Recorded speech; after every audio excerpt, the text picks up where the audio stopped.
Hello दोस्तों, मेरा नाम है विभव और आज की इस वीडियो में मैं आपको एक्सप्लेन करने वाला हूँ क्लास 12th के फिजिकल एजुकेशन बुक के unit number 3 yoga as preventive measure for lifestyle disease को। तो दोस्तों ये जो वीडियो है ये according to the new syllabus है 2024 टू 25। तो इस वीडियो को दोस्तों एंड तक देखिएगा। तो विदाउट वेस्टिंग एनी टाइम हम स्टार्ट करते हैं इस वीडियो को।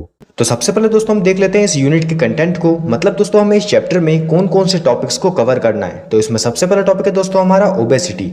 तो इसमें दोस्तों हम कुछ आसनास को देखेंगे, उनके प्रोसीजर को देखेंगे, बेनिफिट्स को देखेंगे और उनके कॉन्ट्राइंडिकेशंस को भी देखेंगे। सेकंड टॉपिक है दोस्तों हमारा डायबिटीज। तो दोस्तों डायबिटीज के रिलेटेड भी हम कुछ आसनास को देखेंगे, उनके प्रोसीजर को देखेंगे, बेनिफिट को देखेंगे, कॉन्ट्राइंडिकेशंस को देखेंगे। थर्ड टॉपिक है दोस्तों हमारा अस्थमा। इसके रिलेटेड भी दोस्तों हम कुछ आसनास को देखेंगे, उनके प्रोसीजर को देखेंगे, बेनिफिट्स को देखेंगे और कॉन्ट्राइंडिकेशंस को भी देखेंगे। नेक्स्ट टॉपिक है दोस्तों हमारा हाइपरटेंशन।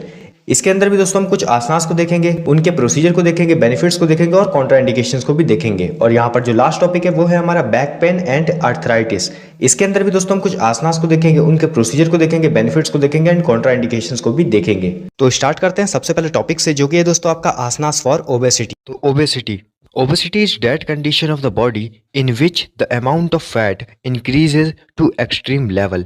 मतलब दोस्तों जो ओबेसिटी है वो हमारे बॉडी की वो कंडीशन है जिसमें दोस्तों फैट का अमाउंट होता है वो एक्सट्रीम लेवल तक इंक्रीज कर जाता है, इसी को हम ओबेसिटी कहते हैं। अब नीचे लिखा हुआ है दोस्तों obesity can be prevented as well as cured if the following asanas are performed. तो अगर हम दोस्तों कुछ आसनास को रेगुलरली परफॉर्म करें तो उससे दोस्तों हम ओबेसिटी लेवल को कम कर सकते हैं। तो चलिए देखते हैं कौन कौन से आसनास को हमें परफॉर्म करना चाहिए अगर हमें ओबेसिटी लेवल को कम करना है। तो सबसे पहला आसना है दोस्तों हमारा टाड़ासना। टाड़ासना को दोस्तों हम पाम ट्री पोज भी कहते हैं। तो इसका प्रोसीजर क्या है? तो इसका प्रोसीजर ये है दोस्तों कि सबसे पहले तो हमें एकदम सीधा खड़ा होना है अपने टोज पर।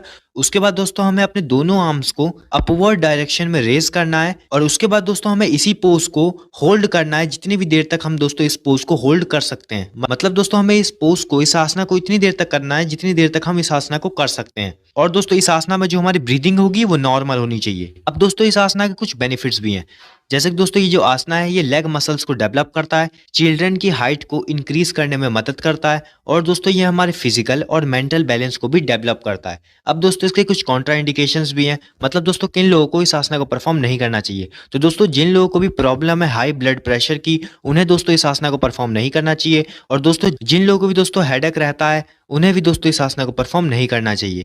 नेक्स्ट आसना है दोस्तों हमारा कटी चक्रासना। कटी चक्रासना को दोस्तों हम स्टैंडिंग स्पाइनल ट्विस्ट पोज भी कहते हैं। तो इस आसना को परफॉर्म करने के लिए दोस्तों हमें कुछ प्रोसीजर को फॉलो करना पड़ता है। सबसे पहला स्टेप है दोस्तों हमारा कि हमें एकदम सीधा खड़ा होना है अपने पैरों को चिपका कर। सेकंड स्टेप है दोस्तों हमारा कि हमारा जो स्पाइन होना चाहिए और जो हमारे शोल्डर होने चाहिए वो बिल्कुल स्ट्रेट होने चाहिए। उसके बाद दोस्तों हमें अपने पैरों को दूर ले जाना है अपने शोल्डर लेवल तक। उसके बाद दोस्तों हमें अपने दोनों हाथों को एकदम स्ट्रेट रखना है शोल्डर लेवल पर। उसके बाद दोस्तों हमें इनहेल करना है, मतलब हमें अपने सांसों को अंदर लेना है। उसके बाद दोस्तों हम जैसे ही सांस को अपने छोड़ेंगे तुरंत हमें क्या करना है, तुरंत हमें अपने वेस्ट से अपने बॉडी को हल्का सा ट्विस्ट करना है राइट डायरेक्शन में। और उसके बाद दोस्तों हमें पीछे की ओर देखना है राइट डायरेक्शन में। और इसी पोस्चर में हमें रहना है कुछ देर तक, जितनी देर तक हम इसे कर सकते हैं।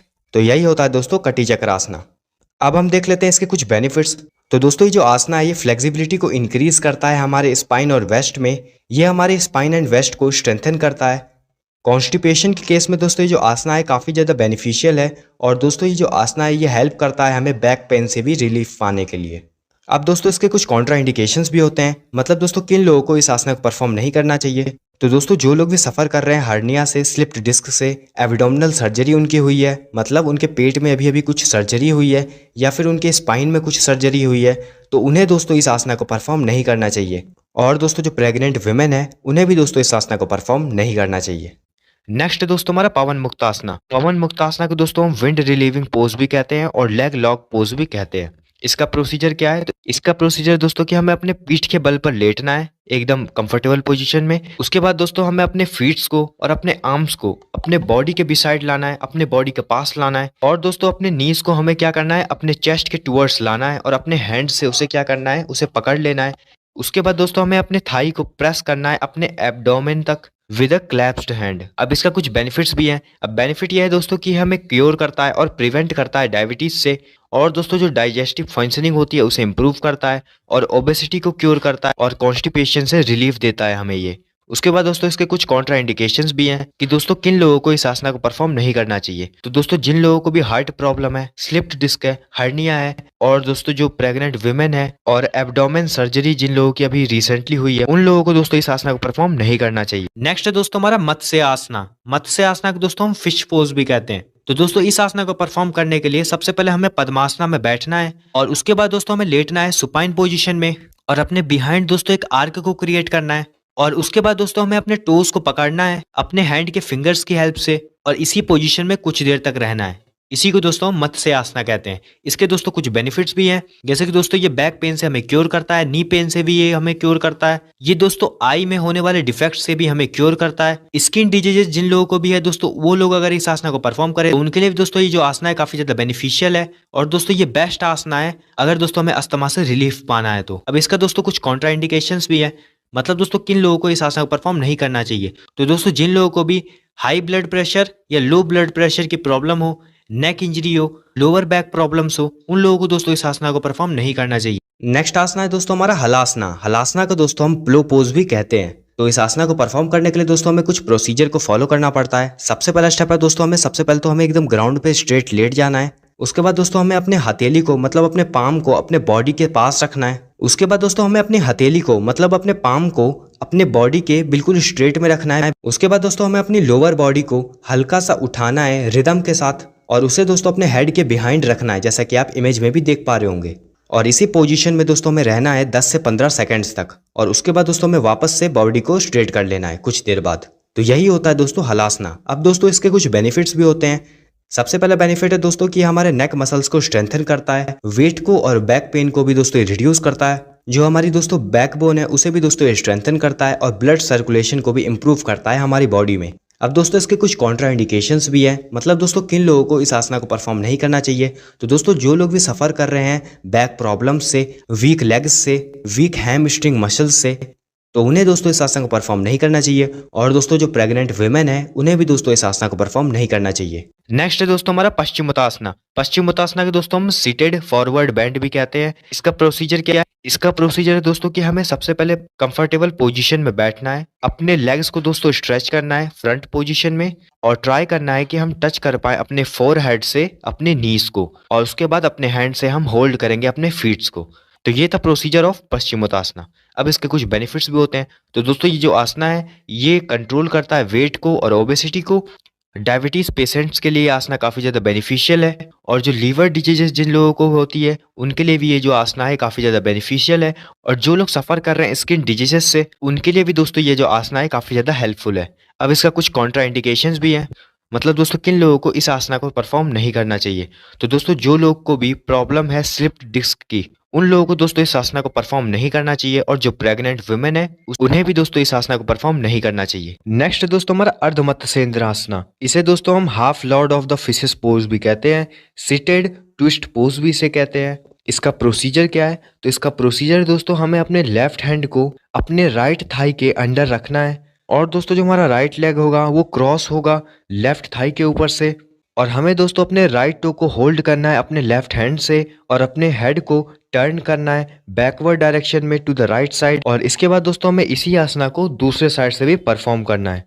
अब इसका कुछ बेनिफिट्स भी है। ये दोस्तों हमारे वेट को और ओबेसिटी को कंट्रोल करता है। जिन लोगों को भी दोस्तों डायबिटीज की प्रॉब्लम होती है उन्हें भी दोस्तों ये क्योर करता है और हमारे बॉडी को प्रॉपर शेप में लाने के लिए भी मदद करता है। और इसका दोस्तों कुछ कॉन्ट्रा इंडिकेशंस भी है। प्रेग्नेंट वुमेन को ये आसना को नहीं परफॉर्म करना चाहिए। नेक्स्ट आसना है दोस्तों हमारा धनुरासना। धनुरासना को दोस्तों हम बो पोज भी कहते हैं। अब दोस्तों इस आसना को परफॉर्म करने के लिए दोस्तों हमें कुछ प्रोसीजर को फॉलो करना पड़ता है। सबसे पहला स्टेप है दोस्तों कि हमें पेट के बल पर ग्राउंड पर लेटना है सीधा।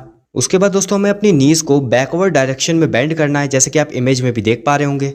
उसके बाद दोस्तों हमें अपने हैंड से अपने फीट को पकड़ लेना है। उसके बाद दोस्तों हमें गहरी सांस लेनी है। उसके बाद दोस्तों हमें अपने चेस्ट को हल्का सा उठाना है, हल्का सा रेज करना है जितना ऊंचा हम कर सकते हैं। उसके बाद दोस्तों हमें अपने फीट को स्ट्रेच करना है जिससे हमारी जो बॉडी है वो बो के शेप में लगे। उसके बाद दोस्तों हमें इसी पोजीशन में रहना है जितनी देर तक हम दोस्तों इस पोजीशन को कर सकते हैं। अब दोस्तों ये जो आसना है इसके कुछ बेनिफिट्स भी होते हैं। सबसे पहला बेनिफिट है दोस्तों कि जो आसना है ये हमारी स्पाइन को फ्लेक्सिबल बना देता है। ओबेसिटी से, कॉन्स्टिपेशन से और स्टोमक पेन से दोस्तों ये जो आसना है ये हमें क्योर करता है। अब दोस्तों ये जो आसना है इसके कुछ कॉन्ट्रा इंडिकेशंस भी हैं, मतलब दोस्तों किन लोगों को इस आसना को परफॉर्म नहीं करना चाहिए। तो दोस्तों जो लोग भी सफ़र कर रहे हैं हाई ब्लड प्रेशर से, हर्निया से, उन्हें दोस्तों इस आसना को परफॉर्म नहीं करना चाहिए। और दोस्तों जो प्रेग्नेंट वुमेन है उन्हें भी दोस्तों इस आसना को परफॉर्म नहीं करना चाहिए। नेक्स्ट आसना है दोस्तों हमारा उष्ट्रासना। उष्ट्रासना को दोस्तों हम कैमल पोज भी कहते हैं।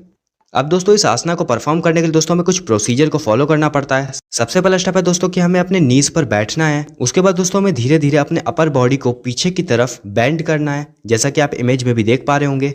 उसके बाद दोस्तों हमें अपने बॉडी को इतना बेंड कर लेना है ताकि जिससे जो हमारे हैंड्स हैं वो हमारे फीट्स को पकड़ पाएं।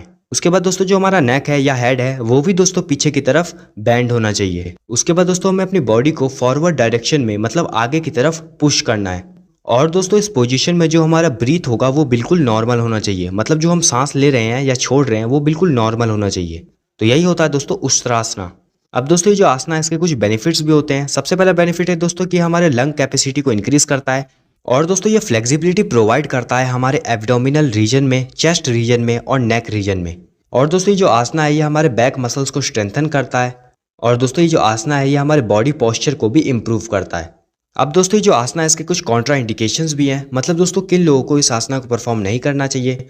तो दोस्तों जो लोग भी सफ़र कर रहे हैं एब्डोमेन इंजरी से, बैक इंजरी से, नी इंजरी से, नेक इंजरी से, तो उन्हें दोस्तों इस आसना को परफॉर्म नहीं करना चाहिए। नेक्स्ट आसना है दोस्तों हमारा सूर्य विधन प्राणायाम। इसको दोस्तों हम राइट नॉस्ट्रिल ब्रीथिंग भी कहते हैं। अब दोस्तों ये जो आसना है इसको परफॉर्म करने के लिए दोस्तों हमें कुछ प्रोसीजर को फॉलो करना पड़ता है। सबसे पहला स्टेप है दोस्तों कि हमें ग्राउंड पर बैठना है क्रॉस लेग्ड पोजीशन में। उसके बाद दोस्तों जो हमारा हेड है उसे हमें बिल्कुल स्ट्रेट रखना है और हमें अपनी स्पाइन को भी बिल्कुल स्ट्रेट रखना है। उसके बाद दोस्तों हमें अपने आइज़ को क्लोज कर लेना है और अपनी होल बॉडी को, मतलब अपनी पूरी बॉडी को रिलैक्स करना है। उसके बाद दोस्तों हमें अपने दोनों हाथों को अपने नीज पर रखना है। उसके बाद दोस्तों जैसे ही हमारी बॉडी रिलैक्स हो जाती है हमें दोस्तों कंसंट्रेट करना है अपनी ब्रीदिंग पे, मतलब अपने सांसों पे दोस्तों हमें कंसंट्रेट करना है। उसके बाद दोस्तों हमें अपने लेफ्ट साइड की जो नाक है हमारी, उसे दोस्तों राइट हैंड के फिंगर्स से हल्का सा प्रेस करना है। उसके बाद दोस्तों हमें अपने सांसों को इनहेल करना है, मतलब सांसों को अंदर लेना है राइट नॉस्ट्रिल से, मतलब जो हमारे राइट साइड की जो नाक है वहाँ से हमें अपने सांसों को अंदर लेना है। उसके थोड़ी देर बाद दोस्तों हमें क्या करना है, हमें अपने राइट तरफ की जो हमारी नाक है उसे हल्का सा क्लोज करना है और जो हमारी लेफ्ट तरफ की जो नाक है वहाँ से हमें सांसों को छोड़ना है। इसी प्रोसेस को दोस्तों हमें रिपीट करना है 10 से 15 मिनट के लिए। तो यही होता है दोस्तों आपका सूर्य विधन प्राणायाम। अब दोस्तों ये जो आसना है इसके कुछ बेनिफिट्स भी होते हैं। सबसे पहला बेनिफिट है दोस्तों कि जो आसना है काफ़ी ज़्यादा इफेक्टिव है स्ट्रेस मैनेजमेंट में। ये जो आसना है दोस्तों ये एंग्जाइटी को और डिप्रेशन को भी रिड्यूस करता है, मतलब उसे कम करता है। और दोस्तों ये जो आसना है बिल्कुल एक्टिव कर देता है हमारी बॉडी को और दोस्तों हमारी बॉडी के फंक्शंस को। अब दोस्तों ये जो आसना है इसके कुछ कॉन्ट्रा इंडिकेशंस भी होते हैं, मतलब दोस्तों किन लोगों को इस आसना को परफॉर्म नहीं करना चाहिए। तो दोस्तों जो लोग भी सफ़र कर रहे हैं हाई ब्लड प्रेशर से, और दोस्तों जो लोग भी हार्ट पेशेंट्स हैं उन्हें भी दोस्तों इस आसना को परफॉर्म नहीं करना चाहिए। नेक्स्ट टॉपिक है दोस्तों हमारा आसनास फॉर डायबिटीज़। तो अब सबसे पहले बात आती है कि डायबिटीज़ क्या होता है। तो diabetes is such a disorder that is causes sugar to build up in our blood stream. Diabetes का मतलब होता है दोस्तों कि ये वो डिसऑर्डर है जो कि दोस्तों इस कारण से होता है कि जब दोस्तों जो शुगर होती है वो बिल्डअप हो जाती है हमारे ब्लड स्ट्रीम में। अब दोस्तों नीचे वाली लाइंस में हमें दिया गया है कि diabetes can be prevented as well as cured if the following asanas are perform regularly. तो दोस्तों हम डायबिटीज़ को भी प्रिवेंट कर सकते हैं और उसे ठीक कर सकते हैं अगर हम दोस्तों कुछ आसनास को रेगुलरली परफॉर्म करें तो चलिए एक एक करके देखते हैं कि कौन कौन से आसनास को हमें परफॉर्म करना है अगर हमें डायबिटीज़ को ठीक करना है। तो सबसे पहला आसना है दोस्तों हमारा कटी चक्रासना। कटी चक्रासना को दोस्तों हम स्टैंडिंग स्पाइनल ट्विस्ट पोज भी कहते हैं। तो इस आसना को परफॉर्म करने के लिए दोस्तों हमें कुछ प्रोसीजर को फॉलो करना पड़ता है। सबसे पहला स्टेप है दोस्तों हमारा कि हमें एकदम सीधा खड़ा होना है अपने पैरों को चिपका कर। सेकंड स्टेप है दोस्तों हमारा कि हमारा जो स्पाइन होना चाहिए और जो हमारे शोल्डर होने चाहिए वो बिल्कुल स्ट्रेट होने चाहिए। उसके बाद दोस्तों हमें अपने पैरों को दूर ले जाना है अपने शोल्डर लेवल तक। उसके बाद दोस्तों हमें अपने दोनों हाथों को एकदम स्ट्रेट रखना है शोल्डर लेवल पर। उसके बाद दोस्तों हमें इनहेल करना है, मतलब हमें अपने सांसों को अंदर लेना है। उसके बाद दोस्तों हम जैसे ही सांस को अपने छोड़ेंगे तुरंत हमें क्या करना है, तुरंत हमें अपने वेस्ट से अपने बॉडी को हल्का सा ट्विस्ट करना है राइट डायरेक्शन में। और उसके बाद दोस्तों हमें पीछे की ओर देखना है राइट डायरेक्शन में, और इसी पोस्चर में हमें रहना है कुछ देर तक, जितनी देर तक हम इसे कर सकते हैं। तो यही होता है दोस्तों कटी चक्रासना। अब हम देख लेते हैं इसके कुछ बेनिफिट्स। तो दोस्तों ये जो आसना है ये फ्लेक्सिबिलिटी को इंक्रीज करता है हमारे स्पाइन और वेस्ट में। ये हमारे स्पाइन एंड वेस्ट को स्ट्रेंथन करता है। कॉन्स्टिपेशन के केस में दोस्तों ये जो आसना है काफ़ी ज़्यादा बेनिफिशियल है। और दोस्तों ये जो आसना है ये हेल्प करता है हमें बैक पेन से भी रिलीफ पाने के लिए। अब दोस्तों इसके कुछ कॉन्ट्रा इंडिकेशंस भी होते हैं, मतलब दोस्तों किन लोगों को इस आसना को परफॉर्म नहीं करना चाहिए। तो दोस्तों जो लोग भी सफ़र कर रहे हैं हार्निया से, स्लिप्ड डिस्क से, एब्डोमिनल सर्जरी उनकी हुई है, मतलब उनके पेट में अभी अभी कुछ सर्जरी हुई है या फिर उनके स्पाइन में कुछ सर्जरी हुई है, तो उन्हें दोस्तों इस आसना को परफॉर्म नहीं करना चाहिए। और दोस्तों जो प्रेग्नेंट वुमेन है उन्हें भी दोस्तों इस आसना को परफॉर्म नहीं करना चाहिए। नेक्स्ट दोस्तों हमारा पवन मुक्तासना। पवन मुक्तासना को दोस्तों हम विंड रिलीविंग पोज भी कहते हैं और लेग लॉक पोज भी कहते हैं। इसका प्रोसीजर क्या है? तो इसका प्रोसीजर दोस्तों कि हमें अपने पीठ के बल पर लेटना है एकदम कंफर्टेबल पोजीशन में। उसके बाद दोस्तों हमें अपने फीट्स को और अपने आर्म्स को अपने बॉडी के बिसाइड लाना है, अपने बॉडी के पास लाना है। और दोस्तों अपने नीज को हमें क्या करना है? अपने चेस्ट के टुवर्ड्स लाना है और अपने हैंड से उसे क्या करना है? उसे पकड़ लेना है। उसके बाद दोस्तों हमें अपने थाई को प्रेस करना है अपने एब्डोमेन तक विद अ क्लैप्स्ड हैंड। अब इसका कुछ बेनिफिट्स भी हैं। अब बेनिफिट यह है दोस्तों कि हमें क्योर करता है और प्रिवेंट करता है डायबिटीज से।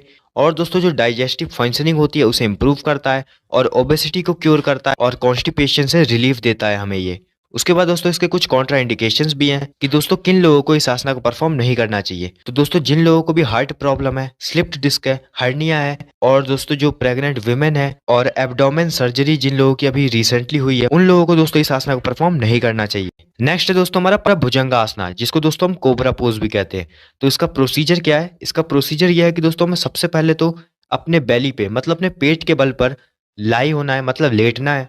उसके बाद दोस्तों हमारे बॉडी के अपर पार्ट को रेस करना है, मतलब उसे थोड़ा सा उठाना है अपने हैंड्स के सपोर्ट के साथ। और उसके बाद दोस्तों हमें इसी पोस्चर में कुछ देर तक रहना है। तो ये होता है दोस्तों भुजंगा आसना। अब इसके कुछ बेनिफिट्स भी होते हैं। तो इसका बेनिफिट ये है दोस्तों कि हमारे नेक में और स्पाइन में जो फ्लेक्सिबिलिटी होता है उसको इंक्रीज करता है, ब्लड सर्कुलेशन को इम्प्रूव करता है, लीवर के रिलेटेड जो भी डिजीजेस होते हैं उसे भी क्योर करता है, और जो हमारे हैंड के मसल्स होते हैं उसको स्ट्रेंथन करता है, गैस डिसऑर्डर को, कॉन्स्टिपेशन को, इनडाइजेशन को भी ये क्योर करता है।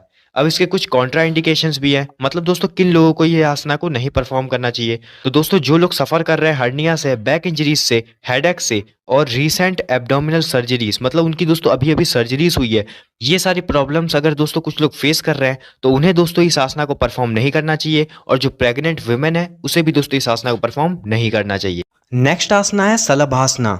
सलभासना को दोस्तों हम लोकस्ट पोज या फिर ग्रास ओपर पोज भी कहते हैं। तो दोस्तों इस आसना को परफॉर्म करने के लिए दोस्तों हमें कुछ प्रोसीजर को फॉलो करना पड़ता है। सबसे पहला स्टेप है दोस्तों कि हमें दोस्तों ग्राउंड पर लेटना है अपने पेट के बल पर। उसके बाद दोस्तों हमें अपने पाम्स को, मतलब जो हमारी हथेली है, उसको दोस्तों अपनी बॉडी के पास रखना है, जैसा कि आप इमेज में भी देख पा रहे होंगे। उसके बाद दोस्तों हमें अपने दोनों पैरों को चिपका लेना है। उसके बाद दोस्तों हमें अपनी लोअर बॉडी को, मतलब जो हमारी वेस्ट से नीचे जो हमारी बॉडी है, उसको दोस्तों धीरे धीरे करके उठाना है, जिसमें दोस्तों जो हमारे लेग्स होंगे वो बिल्कुल स्ट्रेट होने चाहिए जब हम उसे उठाएंगे तो। और जो हमारे हैंड्स होंगे वो हमारे स्टोमक के पास ही होने चाहिए। और दोस्तों हमें अपने पैरों को उतना ही उठाना है जितना हम उठा सकते हैं। और दोस्तों जो हमारी बॉडी का फ्रंट पोर्शन है वो बिल्कुल दोस्तों ग्राउंड से टच करना चाहिए। तो यही होता है दोस्तों सलभासना। अब दोस्तों इस आसना के कुछ बेनिफिट्स भी होते हैं। सबसे पहला बेनिफिट है दोस्तों कि ये जो आसना है ये ब्लड सर्कुलेशन को इंक्रीज करता है, मेमोरी पावर को भी इंक्रीज करता है, हमारे स्पाइन को, वेस्ट को फ्लेक्सिबल बना देता है और वेट को रिड्यूस करने में मदद करता है। अब दोस्तों इस आसना के कुछ कॉन्ट्रा इंडिकेशंस भी हैं, मतलब दोस्तों किन लोगों को इस आसना को परफॉर्म नहीं करना चाहिए।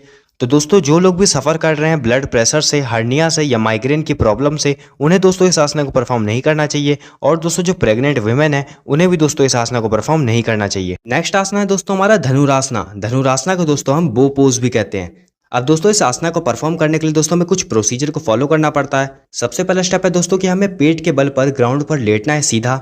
उसके बाद दोस्तों हमें अपनी नीज को बैकवर्ड डायरेक्शन में बेंड करना है, जैसे कि आप इमेज में भी देख पा रहे होंगे। उसके बाद दोस्तों हमें अपने हैंड से अपने फीट को पकड़ लेना है। उसके बाद दोस्तों हमें गहरी सांस लेनी है। उसके बाद दोस्तों हमें अपने चेस्ट को हल्का सा उठाना है, हल्का सा रेज करना है, जितना ऊंचा हम कर सकते हैं। उसके बाद दोस्तों हमें अपने फीट को स्ट्रेच करना है, जिससे हमारी जो बॉडी है वो बो के शेप में लगे। उसके बाद दोस्तों हमें इसी पोजीशन में रहना है जितनी देर तक हम दोस्तों इस पोजीशन को कर सकते हैं। अब दोस्तों ये जो आसना है इसके कुछ बेनिफिट्स भी होते हैं। सबसे पहला बेनिफिट है दोस्तों कि जो आसना है ये हमारे स्पाइन को फ्लेक्सिबल बना देता है। ओबेसिटी से, कॉन्स्टिपेशन से और स्टोमक पेन से दोस्तों ये जो आसना है ये हमें क्योर करता है। अब दोस्तों ये जो आसना है इसके कुछ कॉन्ट्रा इंडिकेशंस भी हैं, मतलब दोस्तों किन लोगों को इस आसना को परफॉर्म नहीं करना चाहिए। तो दोस्तों जो लोग भी सफ़र कर रहे हैं हाई ब्लड प्रेशर से, हर्निया से, उन्हें दोस्तों इस आसना को परफॉर्म नहीं करना चाहिए।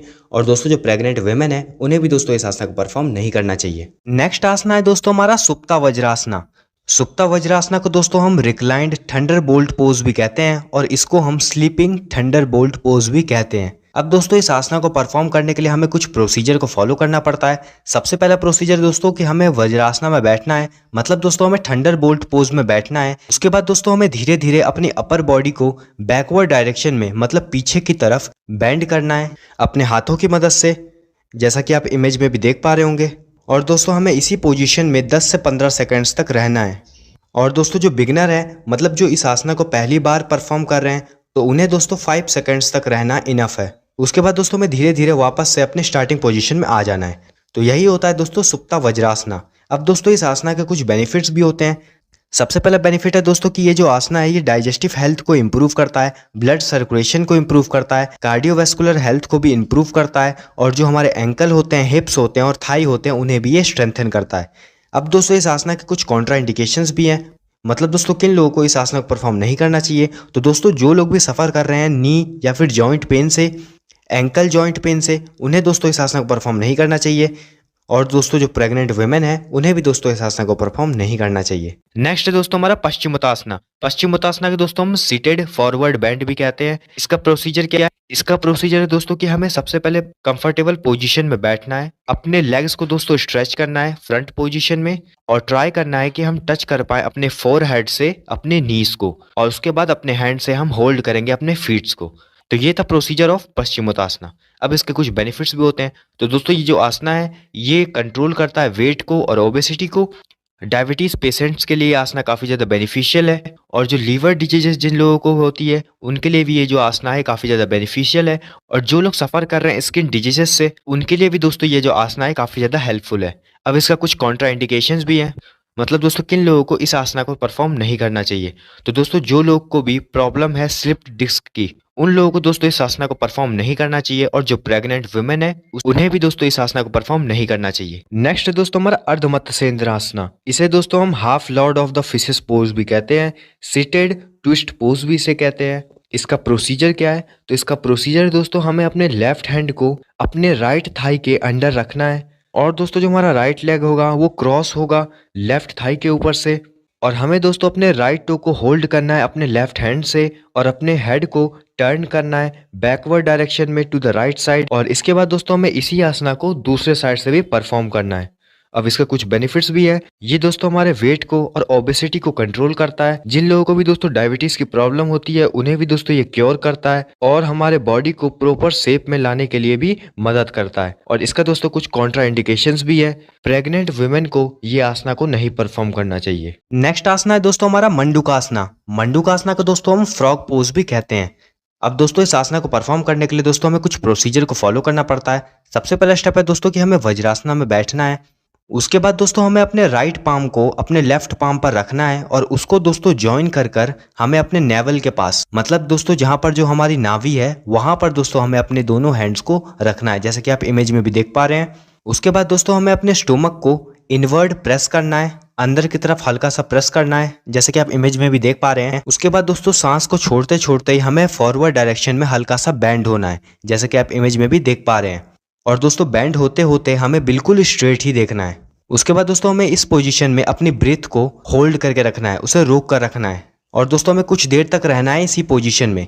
उसके बाद दोस्तों हमें स्लोली सांस को लेना है, और उसके बाद दोस्तों हम वापस से अपने इनिशियल पोज में, मतलब अपने स्टार्टिंग पोजीशन में आ सकते हैं। और इसी आसना को दोस्तों हमें परफॉर्म करना है 3 से 4 बार। तो यही होता है मंडूकासना। अब दोस्तों इस आसना के कुछ बेनिफिट्स भी होते हैं। सबसे पहला बेनिफिट है दोस्तों कि ये जो आसना है ये इम्प्रूव करता है ब्लड सर्कुलेशन को, डाइजेस्टिव हेल्थ को भी इम्प्रूव करता है। ये जो आसना है दोस्तों ये हमें प्रिवेंट करता है डायबिटीज से, और दोस्तों ये जो आसना है ये हमें रिलीफ देता है स्ट्रेस से और एंग्जाइटी से। अब दोस्तों इस आसना के कुछ कॉन्ट्रा इंडिकेशंस भी हैं, मतलब दोस्तों किन लोगों को इस आसना को परफॉर्म नहीं करना चाहिए। तो दोस्तों जो लोग भी सफर कर रहे हैं बैक इंजरी से, माइग्रेन से, हाई ब्लड प्रेशर से और नी पेन से, उन्हें दोस्तों इस आसना को परफॉर्म नहीं करना चाहिए। नेक्स्ट है दोस्तों हमारा गोमुखासना। गोमुखासना के दोस्तों हम काउ फेस पोज भी कहते हैं। गोमुखासना का प्रोसीजर क्या है? तो गोमुखासना को परफॉर्म करने के लिए सबसे पहले हमें क्या करना है? तो सबसे पहले दोस्तों हमें बैठना है जमीन पर अपने लेग्स को स्ट्रेट करके। उसके बाद दोस्तों हमें अपने लेग्स को फोल्ड करना है। उसके बाद दोस्तों क्या करना है? उसके बाद दोस्तों हमें बैठना है अपने लेफ्ट फुट पर और अपने राइट थाई को दोस्तों अपने लेफ्ट थाई के ऊपर रखना है। उसके बाद दोस्तों हमें अपने लेफ्ट आर्म को बिहाइंड रखना है ओवर द शोल्डर्स और उसके बाद दोस्तों हमें अपने राइट आर्म को बिहाइंड रखना है अंडर द शोल्डर्स। उसके बाद दोस्तों हमें अपने दोनों हैंड के फिंगर्स को एक दूसरे से पकड़ लेना है। तो ये था दोस्तों प्रोसीजर गोमुखासना का। अब दोस्तों इसके कुछ बेनिफिट्स भी हैं। तो इसका बेनिफिट ये है दोस्तों कि ये हमारे लेग मसल्स को स्ट्रांग रखता है, हमारे लंग्स के दोस्तों फंक्शन को इंप्रूव करता है और स्ट्रेस और एंग्जाइटी को रिड्यूस करता है। अब दोस्तों इसके कुछ कॉन्ट्रा इंडिकेशंस भी हैं, मतलब दोस्तों किन लोगों को इस आसना को परफॉर्म नहीं करना चाहिए। तो दोस्तों जो लोग भी सफर कर रहे हैं शोल्डर पेन, नी पेन और बैक पेन से, उन लोगों को दोस्तों इस आसना को परफॉर्म नहीं करना चाहिए। और दोस्तों जिन लोगों को भी नी इंजरी है उन्हें भी दोस्तों इस आसना को परफॉर्म नहीं करना चाहिए। नेक्स्ट आसना है दोस्तों हमारा योग मुद्रा। योग मुद्रा को दोस्तों हम साइकिक यूनियन पोज भी कहते हैं। तो दोस्तों इस आसना को परफॉर्म करने के लिए दोस्तों हमें कुछ प्रोसीजर को फॉलो करना पड़ता है। सबसे पहला स्टेप है दोस्तों कि हमें बैठना है पद्मासना में अपने आईज को क्लोज कर कर। उसके बाद दोस्तों हमें अपनी होल बॉडी को रिलैक्स कर लेना है और दोस्तों जो हमारी ब्रीथ होगी, जो मतलब जो हम सांस ले रहे हैं, वो दोस्तों बिल्कुल नॉर्मल होनी चाहिए। उसके बाद दोस्तों हमें अपने दोनों हाथों को पीछे की तरफ पकड़ लेना है, जैसा कि आप इमेज में भी देख पा रहे हैं। उसके बाद दोस्तों हमें इसी पोजीशन में एक गहरी सांस लेनी है। उसके बाद दोस्तों हमें एक्सहेल करना है, मतलब अपने सांस को छोड़ना है। उसके बाद दोस्तों हम जैसे ही अपने सांस को छोड़ेंगे तुरंत के तुरंत दोस्तों हमें बेंड फॉरवर्ड हो जाना है, मतलब दोस्तों हमें आगे की तरफ बेंड हो जाना है। और दोस्तों हम जैसे ही आगे की तरफ बेंड होंगे तब दोस्तों जो हमारा स्पाइन होगा वो बिल्कुल स्ट्रेट होना चाहिए, जैसा कि आप इमेज में भी देख पा रहे हैं। अब दोस्तों हम बेंड तो हो गए, लेकिन दोस्तों जो हमारा फोरहेड होगा, मतलब जो हमारा माथा है, वो फ्लोर से बिल्कुल टच होना चाहिए। उसके बाद दोस्तों हमें बिल्कुल स्लोली ब्रीथ करना है और दोस्तों हमें फोकस करना है कि हमारी जो बॉडी है वो रिलैक्स हो रही है। इसी को दोस्तों हम कहते हैं योग मुद्रा। अब दोस्तों इस आसना के कुछ बेनिफिट्स भी हैं। सबसे पहला बेनिफिट है दोस्तों कि ये जो आसना है ये इंप्रूव करता है डाइजेशन को, क्योर करता है हमें कॉन्स्टिपेशन से। और दोस्तों ये जो आसना है ये हमारी इंटेस्टाइन की फंक्शनिंग को भी इंप्रूव करता है, उन्हें बूस्ट करता है। और दोस्तों ये जो आसना है ये फ्लेक्सिबिलिटी को भी इन्हेंस करता है, फ्लेक्सिबिलिटी को भी इंक्रीज करता है हमारे स्पाइन, बैक और हिप्स में। अब दोस्तों इस आसना के कुछ कॉन्ट्रा इंडिकेशंस भी हैं, मतलब दोस्तों किन लोगों को इस आसना को परफॉर्म नहीं करना चाहिए। तो दोस्तों जो लोग भी सफ़र कर रहे हैं एंकल इंजरी से, नी इंजरी से, बैक प्रॉब्लम से और लो ब्लड प्रेशर से, उन्हें दोस्तों इस आसना को परफॉर्म नहीं करना चाहिए। नेक्स्ट आसना है दोस्तों हमारा उष्ट्रासना। उष्ट्रासना को दोस्तों हम कैमल पोज भी कहते हैं। अब दोस्तों इस आसना को परफॉर्म करने के लिए दोस्तों हमें कुछ प्रोसीजर को फॉलो करना पड़ता है। सबसे पहला स्टेप है दोस्तों कि हमें अपने नीज पर बैठना है। उसके बाद दोस्तों हमें धीरे धीरे अपने अपर बॉडी को पीछे की तरफ बेंड करना है, जैसा कि आप इमेज में भी देख पा रहे होंगे। उसके बाद दोस्तों हमें अपने बॉडी को इतना बेंड कर लेना है ताकि जिससे जो हमारे हैंड्स हैं वो हमारे फीट्स को पकड़ पाएं। उसके बाद दोस्तों जो हमारा नेक है या हेड है वो भी दोस्तों पीछे की तरफ बेंड होना चाहिए। उसके बाद दोस्तों हमें अपनी बॉडी को फॉरवर्ड डायरेक्शन में, मतलब आगे की तरफ पुश करना है। और दोस्तों इस पोजीशन में जो हमारा ब्रीथ होगा वो बिल्कुल नॉर्मल होना चाहिए, मतलब जो हम सांस ले रहे हैं या छोड़ रहे हैं वो बिल्कुल नॉर्मल होना चाहिए। तो यही होता है दोस्तों उष्ट्रासना। अब दोस्तों ये जो आसना है इसके कुछ बेनिफिट्स भी होते हैं। सबसे पहला बेनिफिट है दोस्तों कि हमारे लंग कैपेसिटी को इंक्रीज करता है और दोस्तों ये फ्लेक्सिबिलिटी प्रोवाइड करता है हमारे एब्डोमिनल रीजन में, चेस्ट रीजन में और नेक रीजन में। और दोस्तों ये जो आसना है ये हमारे बैक मसल्स को स्ट्रेंथन करता है और दोस्तों ये जो आसना है ये हमारे बॉडी पोस्चर को भी इम्प्रूव करता है। अब दोस्तों ये जो आसना है इसके कुछ कॉन्ट्रा इंडिकेशंस भी हैं, मतलब दोस्तों किन लोगों को इस आसना को परफॉर्म नहीं करना चाहिए। तो दोस्तों जो लोग भी सफ़र कर रहे हैं एब्डोमेन इंजरी से, बैक इंजरी से, नी इंजरी से, नेक इंजरी से, तो उन्हें दोस्तों इस आसना को परफॉर्म नहीं करना चाहिए। नेक्स्ट आसना है कपालभाति। कपालभाति को दोस्तों करने के लिए हमें कुछ प्रोसीजर को फॉलो करना पड़ता है। सबसे पहला स्टेप है दोस्तों कि हमें ग्राउंड पर बैठना है क्रॉस लेग्ड पोजिशन में। उसके बाद दोस्तों हमें अपने आइज़ को क्लोज कर लेना है और दोस्तों जो हमारा स्पाइन है उसे भी हमें स्ट्रेट रखना है। उसके बाद दोस्तों हमें एक गहरी सांस लेनी है जिसमें दोस्तों हम ज़्यादा से ज़्यादा एयर को अपने लंग्स में फिल कर लें। उसके बाद दोस्तों हमें एक्सहेल करना है, मतलब सांस को छोड़ना है। और दोस्तों जब हम सांस को छोड़ेंगे इस प्रोसेस में दोस्तों हमें एक हिजिंग साउंड सुनाई देगी। इसी को दोस्तों हम कपालभाति कहते हैं। अब दोस्तों इस आसना के कुछ बेनिफिट्स भी हैं। सबसे पहला बेनिफिट है दोस्तों कि ये जो आसना है ये डाइजेशन को इम्प्रूव करता है और ब्लड सर्कुलेशन को भी इम्प्रूव करता है, हमारे किडनीज और लीवर के फंक्शन को भी इम्प्रूव करता है और स्ट्रेस और एंग्जाइटी से हमें छुटकारा दिलाता है और हमारे माइंड को बिल्कुल शांत कर देता है। अब दोस्तों इस आसना के कुछ कॉन्ट्रा इंडिकेशंस भी हैं, मतलब दोस्तों किन लोगों को इस आसना को परफॉर्म नहीं करना चाहिए। तो दोस्तों जो लोग भी सफ़र कर रहे हैं अल्सर से, हाई ब्लड प्रेशर से और हार्ट डिजीज से, उन्हें दोस्तों इस आसना को परफॉर्म नहीं करना चाहिए। नेक्स्ट टॉपिक है दोस्तों हमारा आसनास फॉर अस्थमा। तो अब सबसे पहले बात आती है कि अस्थमा क्या होता है। तो asthma is a disease of lungs in which the Airways become blocked और नैरोवेड, कॉजिंग डिफिकल्टी इन ब्रीदिंग। तो दोस्तों जो अस्थमा है वो लंग्स की एक डिजीज है जिसमें दोस्तों जो हमारे एयरवेज होते हैं वो ब्लॉक्ड हो जाते हैं या फिर नैरोवेड हो जाते हैं, जिसके कारण दोस्तों हमें सांस लेने में दिक्कत होती है। इसी को दोस्तों हम अस्थमा कहते हैं।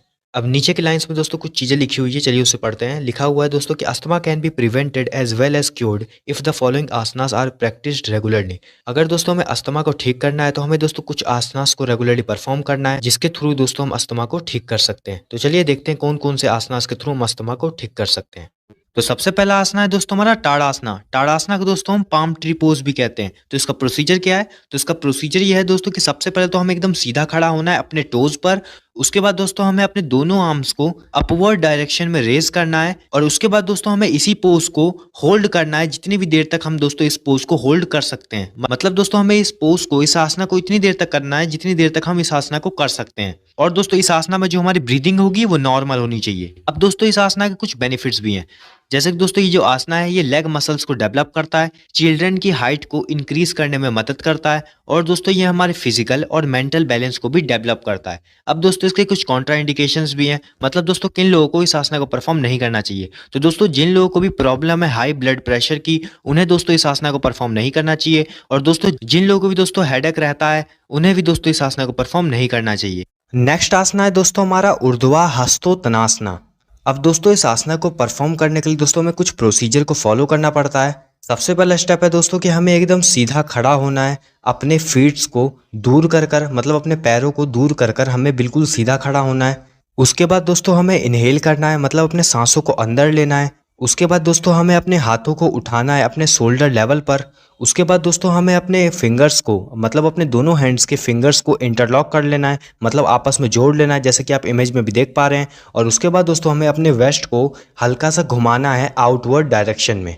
उसके बाद दोस्तों हमें फिर से इनहेल करना है, सांस को अंदर लेना है। उसके बाद दोस्तों हमें स्लोली रेस करना है अपने हैंड्स को अपवर्ड डायरेक्शन में, मतलब ऊपर की तरफ हमें उसे रेस करना है, मतलब उठाना है। उसके बाद दोस्तों हम जैसे ही एक्सहेल करेंगे, जैसे ही अपने सांसों को छोड़ेंगे, उसके बाद दोस्तों हमें लेफ्ट डायरेक्शन में तुरंत बेंड होना है, मतलब हल्का सा झुकना है। उसके बाद दोस्तों हमें फिर से इनहेल करना है और अपने नॉर्मल पोजीशन पर वापस आ जाना है। उसके बाद दोस्तों हमें एक्सहेल करना है, मतलब सांसों को छोड़ना है और उसके बाद दोस्तों हमें बेंड होना है राइट वर्ड डायरेक्शन में, जैसे कि आप इमेज में भी देख पा रहे हैं। उसके बाद दोस्तों हमें फिर से इनहेल करना है और नॉर्मल पोजीशन में वापस से आ जाना है।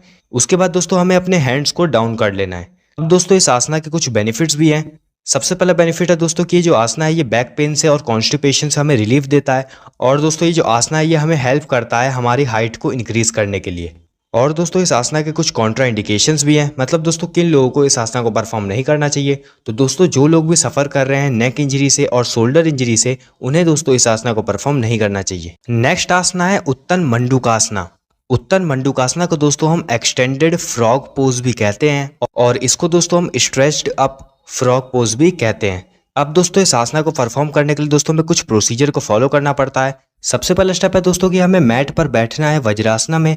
उसके बाद दोस्तों हमें अपने दोनों नीज को दूर कर लेना है, जैसा कि आप इमेज में भी देख पा रहे हैं। उसके बाद दोस्तों हमें अपने राइट हैंड को उठाना है और उसे पीछे ले जाना है। उसके बाद दोस्तों हमें अपने लेफ्ट हैंड को उठाना है, उसे भी दोस्तों हमें पीछे ले जाना है और अपने दोनों हैंड्स को पीछे से इंटरलॉक कर लेना है। और इसी पोजीशन में दोस्तों हमें ब्रीथिंग करनी है, मतलब इनहेल करना है, एक्सहेल करना है। और इसी को दोस्तों हम उत्तन मंडूकासना कहते हैं। अब दोस्तों इस आसना के कुछ बेनिफिट्स भी होते हैं, जैसे कि दोस्तों ये जो आसना है ये नेक पेन से और शोल्डर पेन से हमें रिलीफ देता है। स्ट्रेस और एंग्जाइटी से भी दोस्तों ये हमें रिलीफ देता है। और दोस्तों ये हमारे एल्बो जॉइंट्स को भी स्ट्रेच करता है, जो कि काफ़ी ज़्यादा बेनिफिशियल होती है एल्बो हेल्थ के लिए। अब दोस्तों इस आसना के कुछ कॉन्ट्रा इंडिकेशंस भी होते हैं। मतलब दोस्तों किन लोगों को इस आसना को परफॉर्म नहीं करना चाहिए। तो दोस्तों जो लोग भी सफ़र कर रहे हैं एल्बो पेन से, नी प्रॉब्लम से या हर्निया से, उन्हें दोस्तों इस आसना को परफॉर्म नहीं करना चाहिए। नेक्स्ट है दोस्तों हमारा भुजंगासना, जिसको दोस्तों हम कोबरा पोज भी कहते हैं। तो इसका प्रोसीजर क्या है? इसका प्रोसीजर यह है कि दोस्तों हमें सबसे पहले तो अपने बेली पे, मतलब अपने पेट के बल पर लाई होना है, मतलब लेटना है। उसके बाद दोस्तों हमारे बॉडी के अपर पार्ट को रेस करना है, मतलब उसे थोड़ा सा उठाना है अपने हैंड्स के सपोर्ट के साथ। और उसके बाद दोस्तों हमें इसी पोस्चर में कुछ देर तक रहना है। तो ये होता है दोस्तों भुजंगासना। अब इसके कुछ बेनिफिट्स भी होते हैं। तो इसका बेनिफिट ये है दोस्तों कि हमारे नेक में और स्पाइन में जो फ्लेक्सिबिलिटी होता है उसको इंक्रीज करता है, ब्लड सर्कुलेशन को इम्प्रूव करता है, लीवर के रिलेटेड जो भी डिजीजेस होते हैं उसे भी क्योर करता है, और जो हमारे हैंड के मसल्स होते हैं उसको स्ट्रेंथन करता है। गैस डिसऑर्डर को, कॉन्स्टिपेशन को, इनडाइजेशन को भी ये क्योर करता है। अब इसके कुछ कॉन्ट्रा इंडिकेशंस भी हैं, मतलब दोस्तों किन लोगों को ये आसना को नहीं परफॉर्म करना चाहिए। तो दोस्तों जो लोग सफर कर रहे हैं हर्निया से, बैक इंजरीज से, हेडेक से और रीसेंट एब्डोमिनल सर्जरीज, मतलब उनकी दोस्तों अभी अभी सर्जरीज हुई है, ये सारी प्रॉब्लम्स अगर दोस्तों कुछ लोग फेस कर रहे हैं तो उन्हें दोस्तों इस आसना को परफॉर्म नहीं करना चाहिए, और जो प्रेग्नेंट वुमेन है उसे भी दोस्तों इस आसना को परफॉर्म नहीं करना चाहिए। नेक्स्ट आसना है दोस्तों हमारा धनुरासना। धनुरासना को दोस्तों हम बो पोज भी कहते हैं। अब दोस्तों इस आसना को परफॉर्म करने के लिए दोस्तों हमें कुछ प्रोसीजर को फॉलो करना पड़ता है। सबसे पहला स्टेप है दोस्तों कि हमें पेट के बल पर ग्राउंड पर लेटना है सीधा। उसके बाद दोस्तों हमें अपनी नीज को बैकवर्ड डायरेक्शन में बेंड करना है, जैसे कि आप इमेज में भी देख पा रहे होंगे। उसके बाद दोस्तों हमें अपने हैंड से अपने फीट को पकड़ लेना है। उसके बाद दोस्तों हमें गहरी सांस लेनी है। उसके बाद दोस्तों हमें अपने चेस्ट को हल्का सा उठाना है, हल्का सा रेज करना है, जितना ऊंचा हम कर सकते हैं। उसके बाद दोस्तों हमें अपने फीट को स्ट्रेच करना है, जिससे हमारी जो बॉडी है वो बो के शेप में लगे। उसके बाद दोस्तों हमें इसी पोजीशन में रहना है जितनी देर तक हम दोस्तों इस पोजीशन को कर सकते हैं। अब दोस्तों ये जो आसना है इसके कुछ बेनिफिट्स भी होते हैं। सबसे पहला बेनिफिट है दोस्तों कि जो आसना है ये हमारे स्पाइन को फ्लेक्सिबल बना देता है।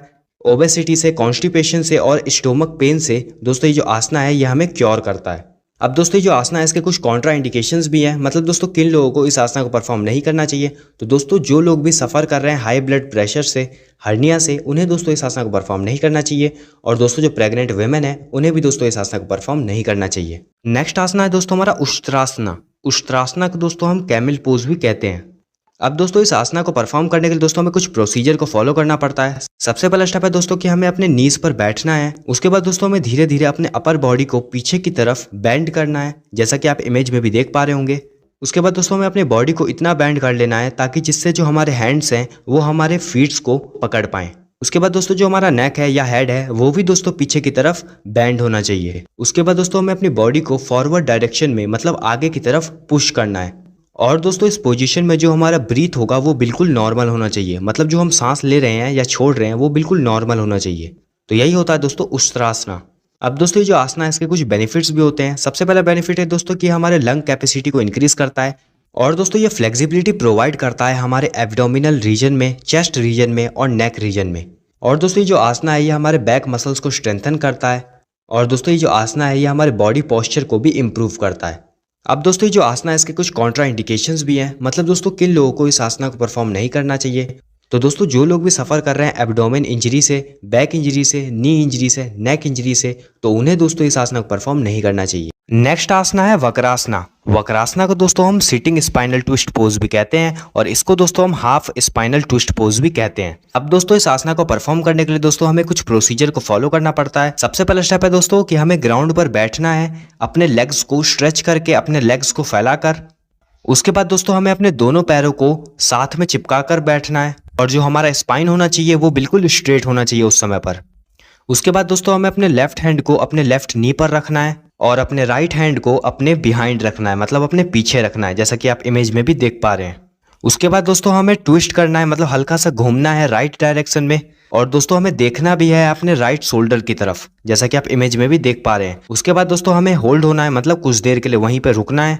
उसके बाद दोस्तों हमें ब्रीथ आउट करना है, मतलब एक्सहेल करना है, और वापस से इनिशियल पोजीशन में आ जाना है, मतलब स्टार्टिंग पोजीशन में वापस से आ जाना है। और उसके बाद दोस्तों हमें सेम आसना को दूसरी डायरेक्शन से भी परफॉर्म करना है। और उसके बाद दोस्तों हम जैसे ही इसको दूसरी डायरेक्शन से भी परफॉर्म कर लेते हैं, उसके बाद दोस्तों हमें क्या करना है, उसके बाद हमें रिलैक्स करना है। तो यही होता है दोस्तों हमारा वक्रासना।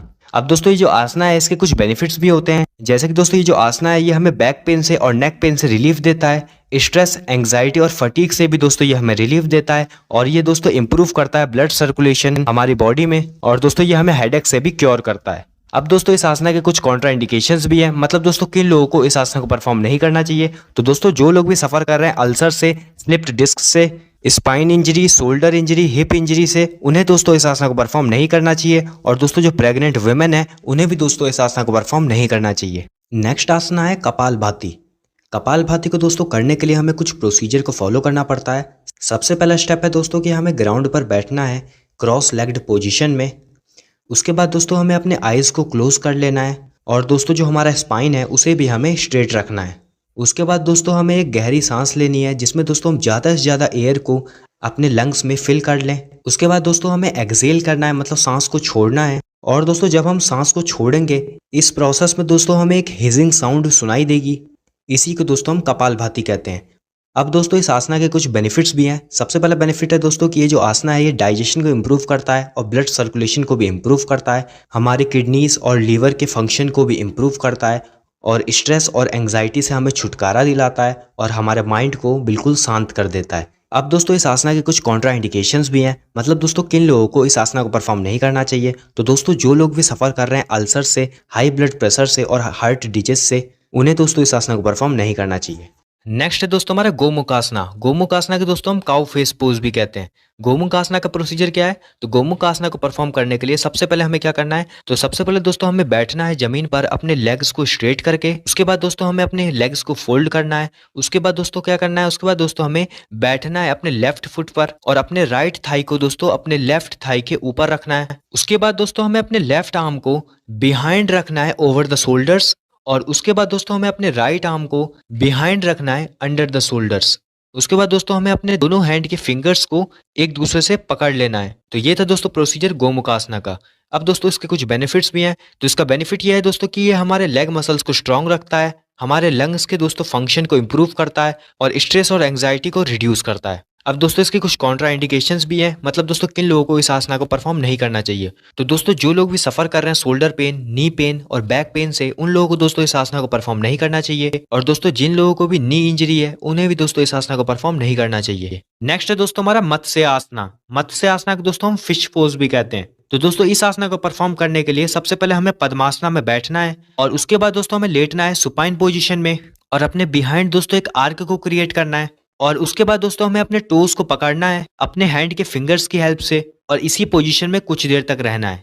इसी को दोस्तों हम मत्स्य आसना कहते हैं। इसके दोस्तों कुछ बेनिफिट्स भी हैं, जैसे कि दोस्तों ये बैक पेन से हमें क्योर करता है, नी पेन से भी ये हमें क्योर करता है, ये दोस्तों आई में होने वाले डिफेक्ट से भी हमें क्योर करता है। स्किन डिजीजेस जिन लोगों को भी है दोस्तों, वो लोग अगर इस आसना को परफॉर्म करें तो उनके लिए भी दोस्तों ये जो आसना है काफी ज्यादा बेनिफिशियल है। और दोस्तों ये बेस्ट आसना है अगर दोस्तों हमें अस्थमा से रिलीफ पाना है तो। अब इसका दोस्तों कुछ कॉन्ट्रा इंडिकेशंस भी है, मतलब दोस्तों किन लोगों को इस आसना को परफॉर्म नहीं करना चाहिए। तो दोस्तों जिन लोगों को भी हाई ब्लड प्रेशर या लो ब्लड प्रेशर की प्रॉब्लम हो, नेक इंजरी हो, लोअर बैक प्रॉब्लम्स हो, उन लोगों को दोस्तों इस आसना को परफॉर्म नहीं करना चाहिए। नेक्स्ट आसना है अनुलोम विलोम। अनुलोम विलोम को दोस्तों हम अल्टरनेट ब्रीदिंग टेक्निक भी कहते हैं। अब दोस्तों इस आसना को परफॉर्म करने के लिए कुछ हमें प्रोसीजर को फॉलो करना पड़ता है। सबसे पहला स्टेप है दोस्तों कि हमें बैठना है क्रॉस लेग्ड पोजीशन में। उसके बाद दोस्तों जो हमारी स्पाइन होनी चाहिए वो बिल्कुल स्ट्रेट होनी चाहिए और जो हमारा हेड होगा वो भी बिल्कुल स्ट्रेट होना चाहिए।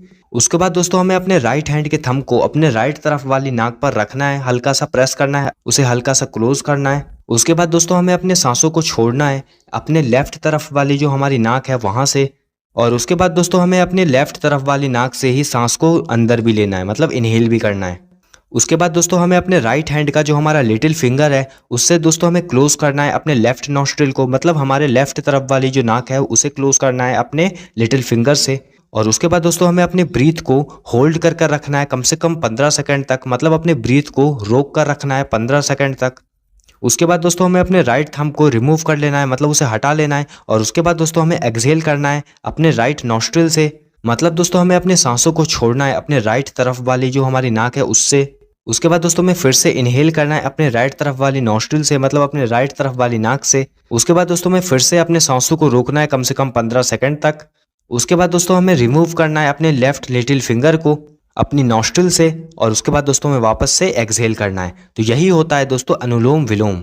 अब दोस्तों इस आसना के कुछ बेनिफिट्स भी हैं, जैसे कि दोस्तों ये जो आसना है ये हमारे कंसंट्रेशन को इम्प्रूव करता है, स्पिरिचुअल पावर को भी इम्प्रूव करता है, मेमोरी स्ट्रेंथ को भी इम्प्रूव करता है, डाइजेशन को भी इम्प्रूव करता है और दोस्तों ये हमारे माइंड को शांत करता है। अब दोस्तों इस आसना के कुछ कॉन्ट्रा इंडिकेशंस भी हैं, मतलब दोस्तों किन लोगों को इस आसना को परफॉर्म नहीं करना चाहिए। तो दोस्तों जो लोग भी सफर कर रहे हैं हाई ब्लड प्रेशर से, हार्ट प्रॉब्लम से, उन्हें दोस्तों इस आसना को परफॉर्म नहीं करना चाहिए। टॉपिक है दोस्तों हमारा आसनास फॉर हाइपरटेंशन।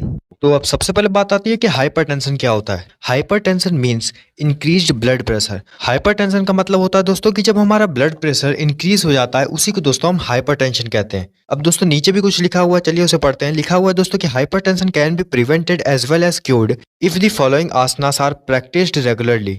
मतलब दोस्तों हम हाइपरटेंशन को भी प्रिवेंट कर सकते हैं और उसे ठीक कर सकते हैं अगर दोस्तों हम कुछ आसनास को रेगुलरली परफॉर्म करें तो चलिए देखते हैं कौन कौन से आसनास को हमें परफॉर्म करना चाहिए अगर हमें दोस्तों हाइपरटेंशन को क्योर करना है तो सबसे पहला आसना है दोस्तों हमारा टाड़ासना। टाड़ासना को दोस्तों हम पाम ट्री पोज भी कहते हैं। तो इसका प्रोसीजर क्या है? तो इसका प्रोसीजर ये है दोस्तों कि सबसे पहले तो हमें एकदम सीधा खड़ा होना है अपने टोज पर। उसके बाद दोस्तों हमें अपने दोनों आर्म्स को अपवर्ड डायरेक्शन में रेज करना है और उसके बाद दोस्तों हमें इसी पोज को होल्ड करना है जितनी भी देर तक हम दोस्तों इस पोज को होल्ड कर सकते हैं। मतलब दोस्तों हमें इस पोज को, इस आसना को इतनी देर तक करना है जितनी देर तक हम इस आसना को कर सकते हैं। और दोस्तों इस आसना में जो हमारी ब्रीदिंग होगी वो नॉर्मल होनी चाहिए। अब दोस्तों इस आसना के कुछ बेनिफिट्स भी हैं, जैसे कि दोस्तों ये जो आसना है ये लेग मसल्स को डेवलप करता है, चिल्ड्रन की हाइट को इंक्रीज करने में मदद करता है और दोस्तों ये हमारे फिजिकल और मेंटल बैलेंस को भी डेवलप करता है। अब दोस्तों इसके कुछ कॉन्ट्रा इंडिकेशंस भी हैं, मतलब दोस्तों किन लोगों को इस आसना को परफॉर्म नहीं करना चाहिए। तो दोस्तों जिन लोगों को भी प्रॉब्लम है हाई ब्लड प्रेशर की उन्हें दोस्तों इस आसना को परफॉर्म नहीं करना चाहिए। और दोस्तों जिन लोगों को भी दोस्तों हेडेक रहता है उन्हें भी दोस्तों इस आसना को परफॉर्म नहीं करना चाहिए। नेक्स्ट आसना है दोस्तों हमारा कटी चक्रासना। कटी चक्रासना को दोस्तों हम स्टैंडिंग स्पाइनल ट्विस्ट पोज भी कहते हैं। तो इस आसना को परफॉर्म करने के लिए दोस्तों हमें कुछ प्रोसीजर को फॉलो करना पड़ता है। सबसे पहला स्टेप है दोस्तों हमारा कि हमें एकदम सीधा खड़ा होना है अपने पैरों को चिपका कर। सेकंड स्टेप है दोस्तों हमारा कि हमारा जो स्पाइन होना चाहिए और जो हमारे शोल्डर होने चाहिए वो बिल्कुल स्ट्रेट होने चाहिए। उसके बाद दोस्तों हमें अपने पैरों को दूर ले जाना है अपने शोल्डर लेवल तक। उसके बाद दोस्तों हमें अपने दोनों हाथों को एकदम स्ट्रेट रखना है शोल्डर लेवल पर। उसके बाद दोस्तों हमें इनहेल करना है, मतलब हमें अपने सांसों को अंदर लेना है। उसके बाद दोस्तों हम जैसे ही सांस को अपने छोड़ेंगे तुरंत हमें क्या करना है, तुरंत हमें अपने वेस्ट से अपने बॉडी को हल्का सा ट्विस्ट करना है राइट डायरेक्शन में। और उसके बाद दोस्तों हमें पीछे की ओर देखना है राइट डायरेक्शन में और इसी पोस्चर में हमें रहना है कुछ देर तक, जितनी देर तक हम इसे कर सकते हैं। तो यही होता है दोस्तों कटी चक्रासना। अब हम देख लेते हैं इसके कुछ बेनिफिट्स। तो दोस्तों ये जो आसना है ये फ्लेक्सिबिलिटी को इंक्रीज करता है हमारे स्पाइन और वेस्ट में। ये हमारे स्पाइन एंड वेस्ट को स्ट्रेंथन करता है। कॉन्स्टिपेशन के केस में दोस्तों ये जो आसना है काफ़ी ज़्यादा बेनिफिशियल है। और दोस्तों ये जो आसना है ये हेल्प करता है हमें बैक पेन से भी रिलीफ पाने के लिए। अब दोस्तों इसके कुछ कॉन्ट्रा इंडिकेशंस भी होते हैं, मतलब दोस्तों किन लोगों को इस आसना को परफॉर्म नहीं करना चाहिए। तो दोस्तों जो लोग भी सफ़र कर रहे हैं हर्निया से, स्लिप्ड डिस्क से, एब्डोमिनल सर्जरी उनकी हुई है, मतलब उनके पेट में अभी अभी कुछ सर्जरी हुई है या फिर उनके स्पाइन में कुछ सर्जरी हुई है, तो उन्हें दोस्तों इस आसना को परफॉर्म नहीं करना चाहिए। और दोस्तों जो प्रेग्नेंट वुमेन है उन्हें भी दोस्तों इस आसना को परफॉर्म नहीं करना चाहिए। नेक्स्ट आसना है उत्तन पदासना। उत्तन पदासना को दोस्तों हम रेज्ड लेग पोज भी कहते हैं। अब दोस्तों इस आसना को परफॉर्म करने के लिए दोस्तों हमें कुछ प्रोसीजर को फॉलो करना पड़ता है। सबसे पहला स्टेप है दोस्तों कि हमें ग्राउंड पर लेटना है सुपाइन पोजीशन में और उस वक्त दोस्तों हमारी बॉडी में बिल्कुल भी कहीं पर गैप नहीं होना चाहिए। उसके बाद दोस्तों हमें अपने हैंड्स को भी अपने थाई के पास बिल्कुल चिपका कर रखना है। उसके बाद दोस्तों हमें इनहेल करना है, मतलब सांसों को अंदर लेना है। उसके बाद दोस्तों हमें धीरे धीरे करके अपने लेग्स को 30 डिग्री के एंगल पर अपने लेग्स को उठाना है, जैसा कि आप देख पा रहे हैं। और उस वक्त दोस्तों जो हमारा लेग्स है वो बिल्कुल भी बेंड नहीं करना चाहिए, बिल्कुल भी झुकना नहीं चाहिए। उसके बाद दोस्तों हमें इसी पोजीशन को जितनी देर तक हम कर सकते हैं उतनी देर तक करना है। और जब दोस्तों हम इस पोजीशन को कर रहे हैं उस वक्त दोस्तों हमें स्लोली इनहेल और एक्सहेल करते रहना है। उसके बाद दोस्तों हमें एक्सहेल करना है, मतलब अपने सांसों को छोड़ना है और धीरे धीरे करके अपने लेग्स को नीचे ले आना है। तो ये तो था दोस्तों एक राउंड। अब ऐसे ही दोस्तों हमें कम से कम 3 से 5 राउंड हमें परफॉर्म करने हैं। इसी को दोस्तों हम उत्तन पदासना कहते हैं। अब दोस्तों इस आसना के कुछ बेनिफिट्स भी हैं, जैसे कि दोस्तों ये जो आसना है ये हमें एसिडिटी से, इनडाइजेशन से और कॉन्स्टिपेशन से प्रिवेंट करता है।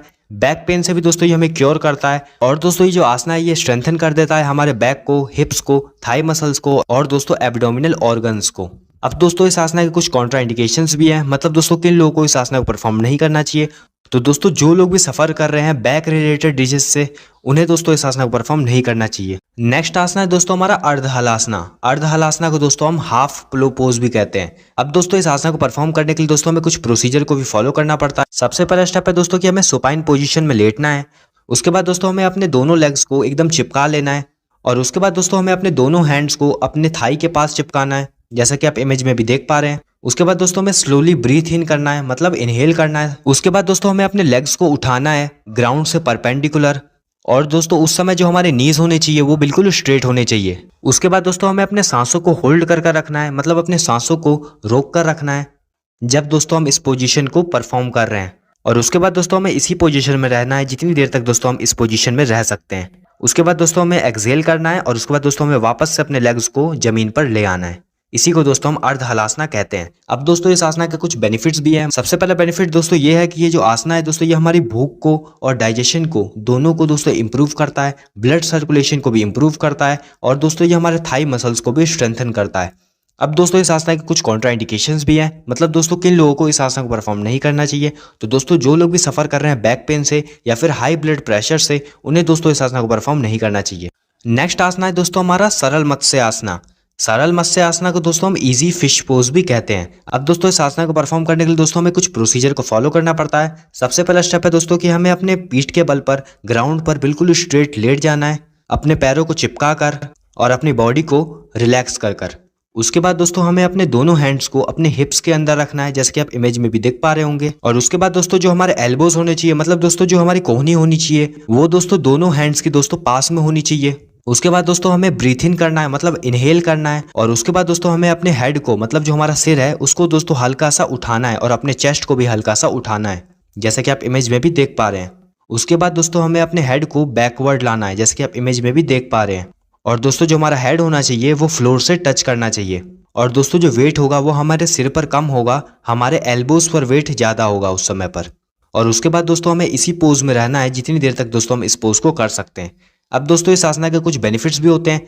सबसे पहला बेनिफिट दोस्तों ये है कि ये जो आसना है ये स्ट्रेच कर देता है हमारे चेस्ट और नेक को, क्योर करता है दोस्तों ये आसना हमें अस्थमा से, और रिड्यूस कर देता है दोस्तों थाई और बेली फैट को। अब दोस्तों इस आसना के कुछ कॉन्ट्रा इंडिकेशंस भी हैं, मतलब दोस्तों किन लोगों को इस आसना को परफॉर्म नहीं करना चाहिए। तो दोस्तों जो लोग भी सफर कर रहे हैं हाई ब्लड प्रेशर से या फिर लो ब्लड प्रेशर से, उन्हें दोस्तों इस आसना को परफॉर्म नहीं करना चाहिए। और दोस्तों जो प्रेग्नेंट वुमेन है उन्हें भी दोस्तों इस आसना को परफॉर्म नहीं करना चाहिए। नेक्स्ट है दोस्तों हमारा गोमुख आसना। गोमुख आसना के दोस्तों हम काउ फेस पोज भी कहते हैं। गोमुख आसना का प्रोसीजर क्या है? तो गोमुख आसना को परफॉर्म करने के लिए सबसे पहले हमें क्या करना है? तो सबसे पहले दोस्तों हमें बैठना है जमीन पर अपने लेग्स को स्ट्रेट करके। उसके बाद दोस्तों हमें अपने लेग्स को फोल्ड करना है। उसके बाद दोस्तों क्या करना है? उसके बाद दोस्तों हमें बैठना है अपने लेफ्ट फुट पर और अपने राइट थाई को दोस्तों अपने लेफ्ट थाई के ऊपर रखना है। उसके बाद दोस्तों हमें अपने लेफ्ट आर्म को बिहाइंड रखना है ओवर द शोल्डर्स। और उसके बाद दोस्तों हमें अपने राइट आर्म को बिहाइंड रखना है अंडर द शोल्डर्स। उसके बाद दोस्तों हमें अपने दोनों हैंड के फिंगर्स को एक दूसरे से पकड़ लेना है। तो ये था दोस्तों प्रोसीजर गोमुख आसना का। अब दोस्तों इसके कुछ बेनिफिट्स भी हैं। तो इसका बेनिफिट ये है दोस्तों कि ये हमारे लेग मसल्स को स्ट्रांग रखता है, हमारे लंग्स के दोस्तों फंक्शन को इंप्रूव करता है और स्ट्रेस और एंग्जाइटी को रिड्यूस करता है। अब दोस्तों इसके कुछ कॉन्ट्रा इंडिकेशंस भी हैं, मतलब दोस्तों किन लोगों को इस आसना को परफॉर्म नहीं करना चाहिए। तो दोस्तों जो लोग भी सफर कर रहे हैं शोल्डर पेन, नी पेन और बैक पेन से, उन लोगों को दोस्तों इस आसना को परफॉर्म नहीं करना चाहिए। और दोस्तों जिन लोगों को भी नी इंजरी है उन्हें भी दोस्तों इस आसना को परफॉर्म नहीं करना चाहिए। नेक्स्ट आसना है उत्तन मंडूकासना। उत्तन मंडूकासना को दोस्तों हम एक्सटेंडेड फ्रॉग पोज भी कहते हैं और इसको दोस्तों हम स्ट्रेच्ड अप फ्रॉग पोज भी कहते हैं। अब दोस्तों इस आसना को परफॉर्म करने के लिए दोस्तों हमें कुछ प्रोसीजर को फॉलो करना पड़ता है। सबसे पहला स्टेप है दोस्तों कि हमें मैट पर बैठना है वज्रासना में। उसके बाद दोस्तों हमें अपने दोनों नीज को दूर कर लेना है, जैसा कि आप इमेज में भी देख पा रहे हैं। उसके बाद दोस्तों हमें अपने राइट हैंड को उठाना है और उसे पीछे ले जाना है। उसके बाद दोस्तों हमें अपने लेफ्ट हैंड को उठाना है, उसे भी दोस्तों हमें पीछे ले जाना है और अपने दोनों हैंड्स को पीछे से इंटरलॉक कर लेना है। और इसी पोजीशन में दोस्तों हमें ब्रीथिंग करनी है, मतलब इनहेल करना है, एक्सहेल करना है। और इसी को दोस्तों हम उत्तन मंडूकासना कहते हैं। अब दोस्तों इस आसना के कुछ बेनिफिट्स भी होते हैं, जैसे कि दोस्तों ये जो आसना है ये नेक पेन से और शोल्डर पेन से हमें रिलीफ देता है, स्ट्रेस और एंग्जाइटी से भी दोस्तों ये हमें रिलीफ देता है। और दोस्तों ये हमारे एल्बो जॉइंट्स को भी स्ट्रेच करता है, जो कि काफ़ी ज़्यादा बेनिफिशियल होती है एल्बो हेल्थ के लिए। अब दोस्तों इस आसना के कुछ कॉन्ट्रा इंडिकेशंस भी होते हैं, मतलब दोस्तों किन लोगों को इस आसना को परफॉर्म नहीं करना चाहिए।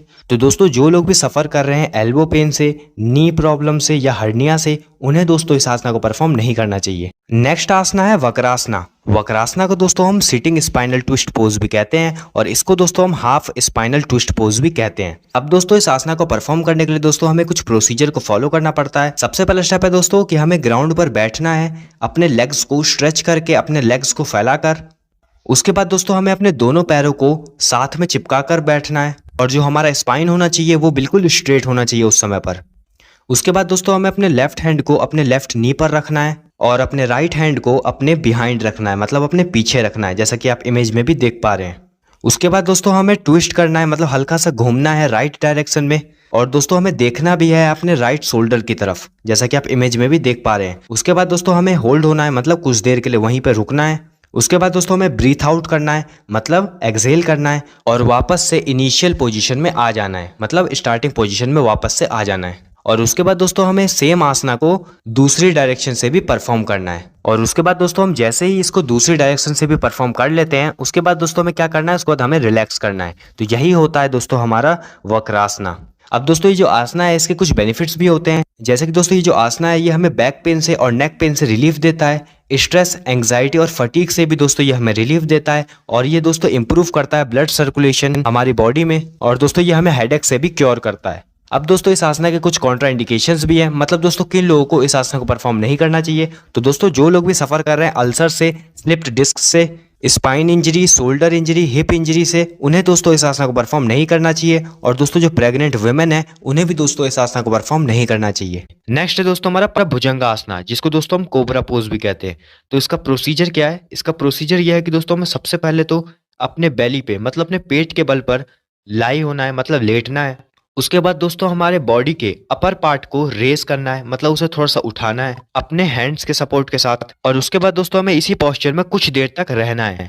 तो ये होता है दोस्तों भुजंगासना। अब इसके कुछ बेनिफिट्स भी होते हैं। तो इसका बेनिफिट ये है दोस्तों कि हमारे नेक में और स्पाइन में जो फ्लेक्सिबिलिटी होता है उसको इंक्रीज करता है, ब्लड सर्कुलेशन को इंप्रूव करता है, लीवर के रिलेटेड जो भी डिजीजेस होते हैं उसे भी क्योर करता है, और जो हमारे हैंड के मसल्स होते हैं उसको स्ट्रेंथन करता है, गैस डिसऑर्डर को, कॉन्स्टिपेशन को, इनडाइजेशन को भी ये क्योर करता है।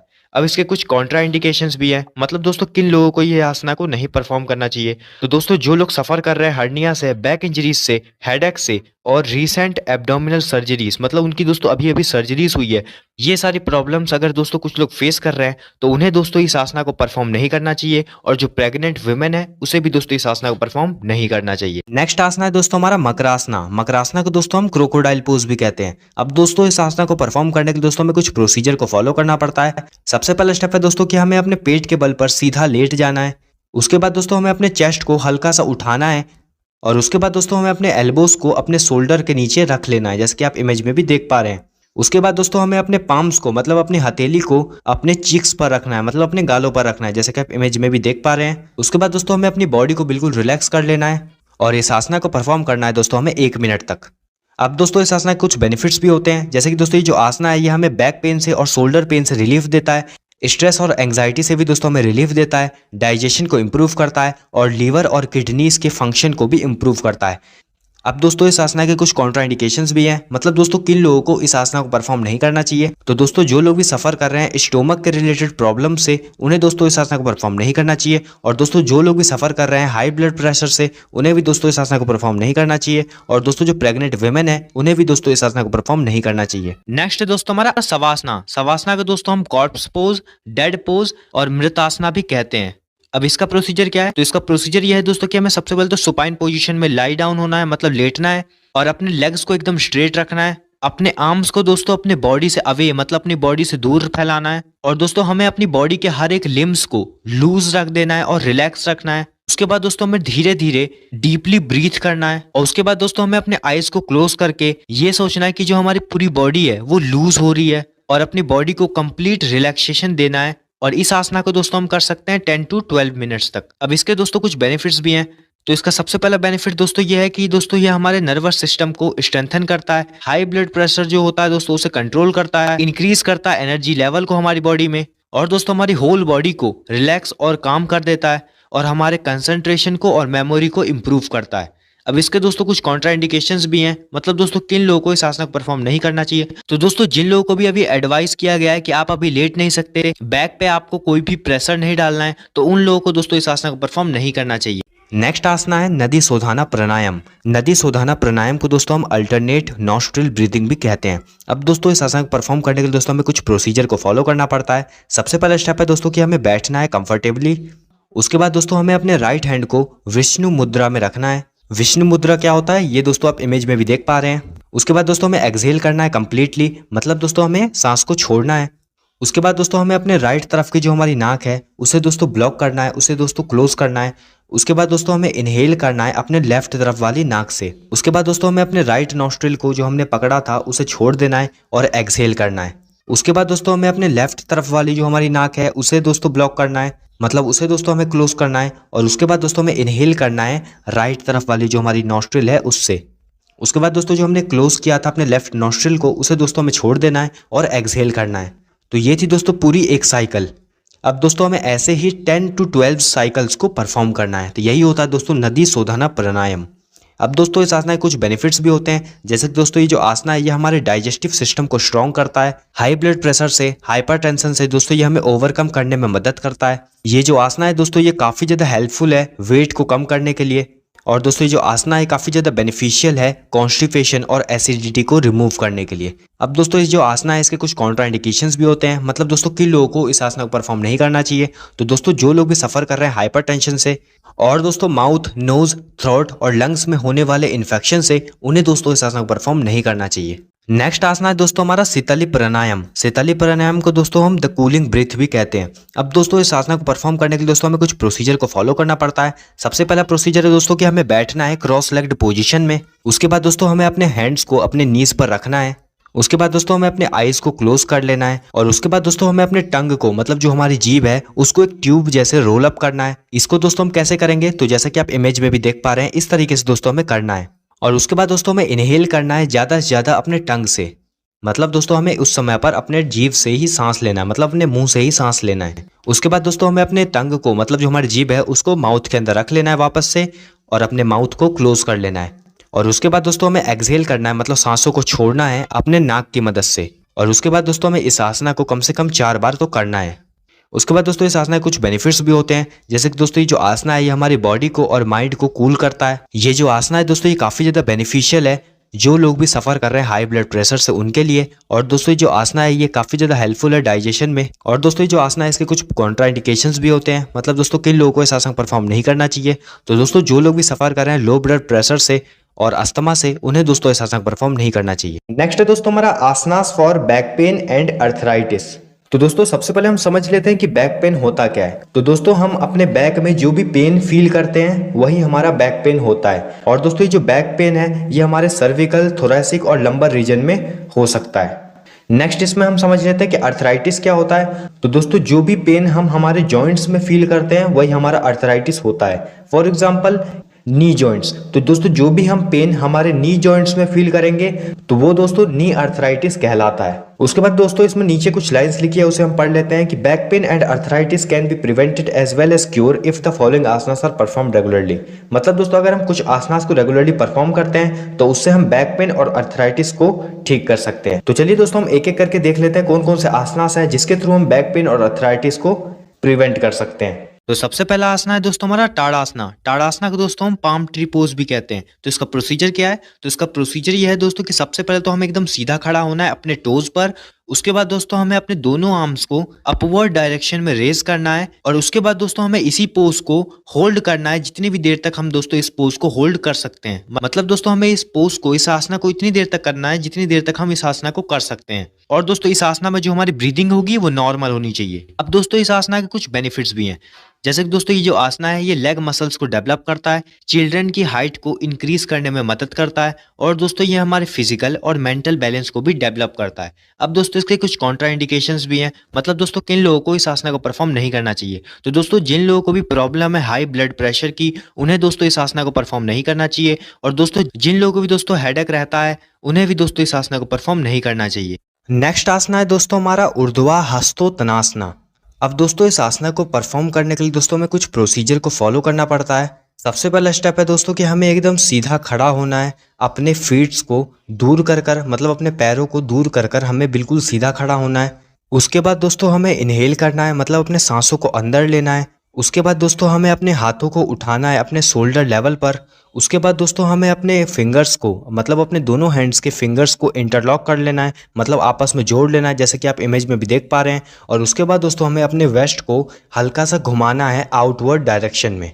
उसके बाद दोस्तों हमें फिर से इनहेल करना है, सांस को अंदर लेना है। उसके बाद दोस्तों हमें स्लोली रेस करना है अपने हैंड्स को अपवर्ड डायरेक्शन में, मतलब ऊपर की तरफ हमें उसे रेस करना है, मतलब उठाना है। उसके बाद दोस्तों हम जैसे ही एक्सहेल करेंगे, जैसे ही अपने सांसों को छोड़ेंगे, उसके बाद दोस्तों हमें लेफ्ट डायरेक्शन में तुरंत बेंड होना है, मतलब हल्का सा झुकना है। उसके बाद दोस्तों हमें फिर से इनहेल करना है और अपने नॉर्मल पोजीशन पर वापस आ जाना है। उसके बाद दोस्तों हमें एक्सहेल करना है, मतलब सांसों को छोड़ना है और उसके बाद दोस्तों हमें बेंड होना है राइटवर्ड डायरेक्शन में, जैसे कि आप इमेज में भी देख पा रहे हैं। उसके बाद दोस्तों हमें फिर से इनहेल करना है और नॉर्मल पोजीशन में वापस से आ जाना है।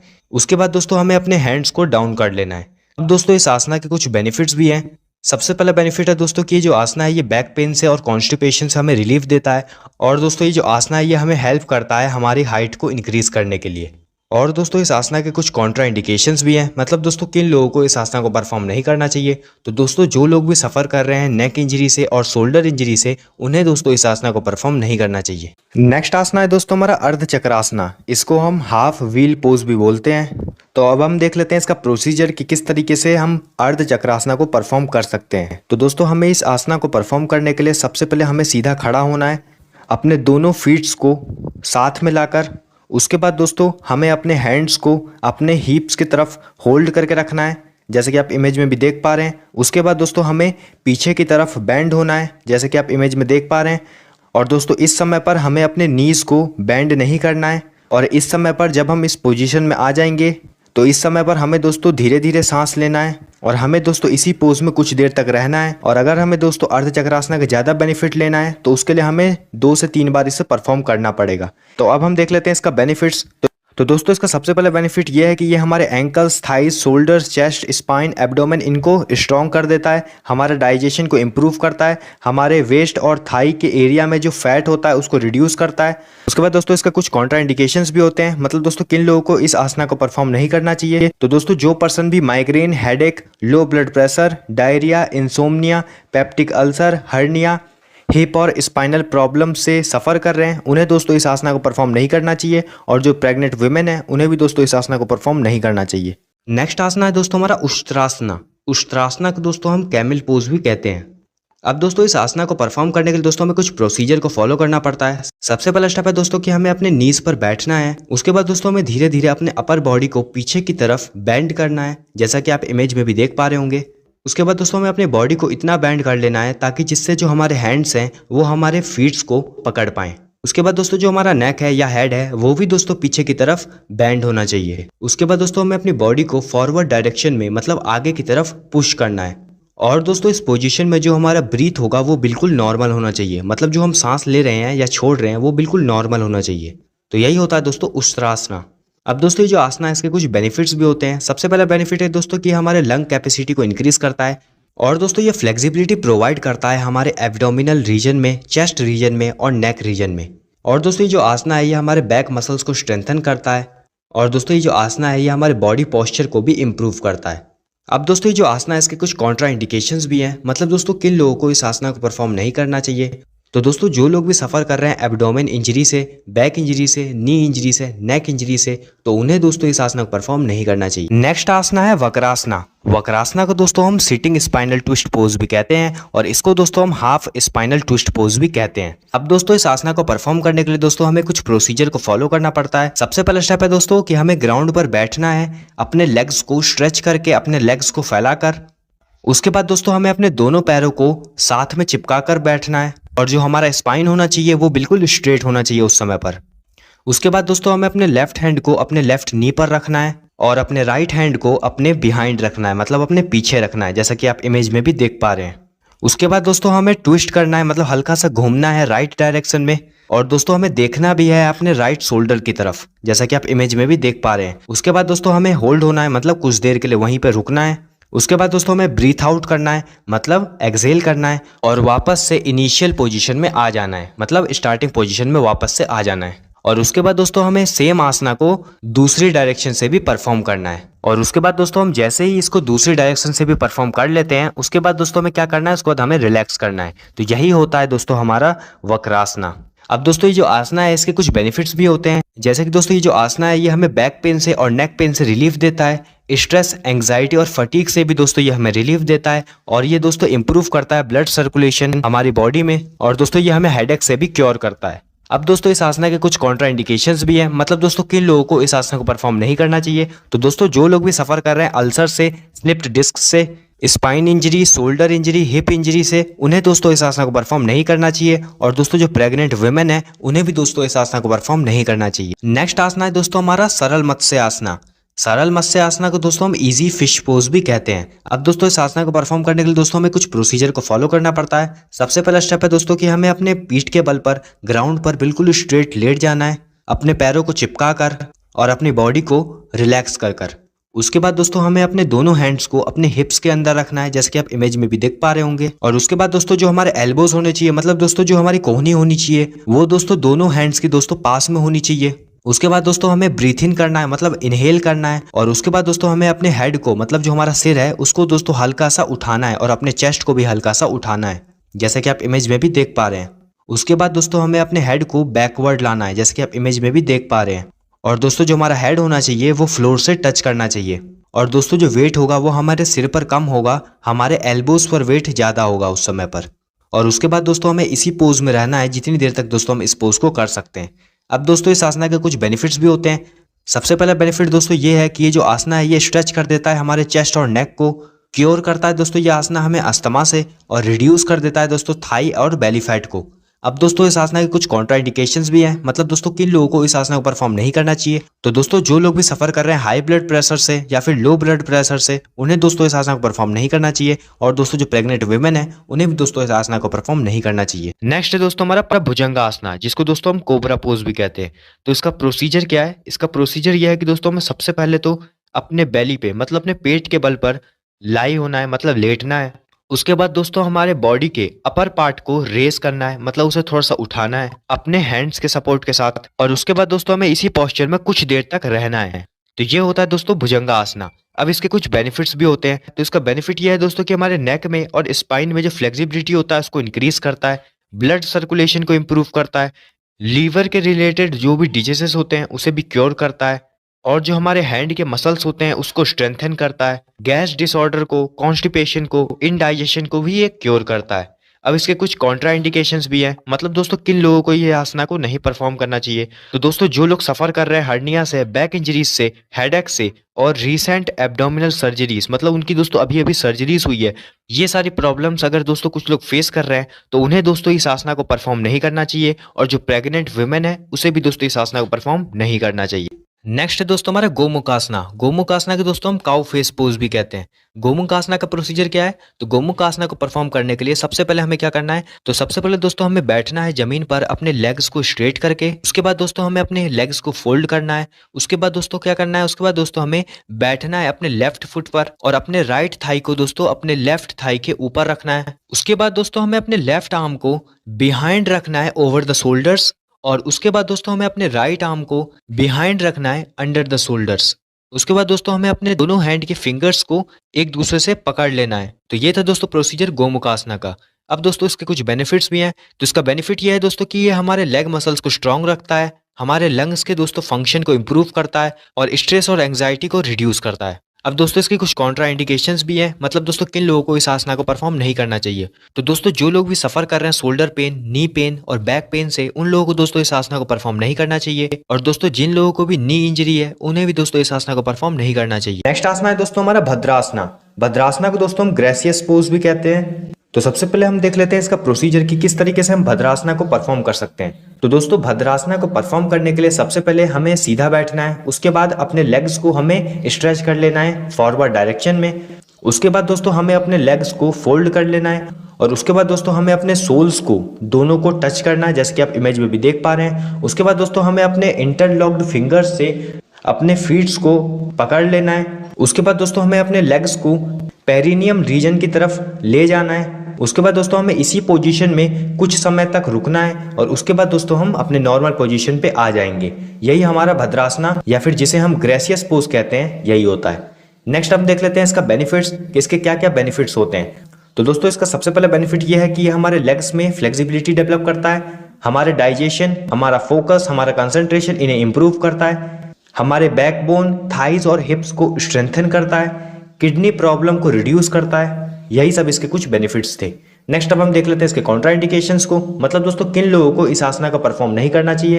तो दोस्तों जो पर्सन भी नी इंजरी से सफर कर रहे हैं और जो भी पर्सन जिनकी अभी अभी रिसेंट में सर्जरी हुई है नी के रिलेटेड, एंकल्स के रिलेटेड, हिप के रिलेटेड, तो उन्हें दोस्तों इस आसना को नहीं करना चाहिए। नेक्स्ट आसना है दोस्तों हमारा मकरासना। मकरासना को दोस्तों हम क्रोकोडाइल पोज भी कहते हैं। अब दोस्तों इस आसना को परफॉर्म करने के लिए दोस्तों हमें कुछ प्रोसीजर को फॉलो करना पड़ता है। सबसे पहला स्टेप है दोस्तों कि हमें अपने पेट के बल पर सीधा लेट जाना है।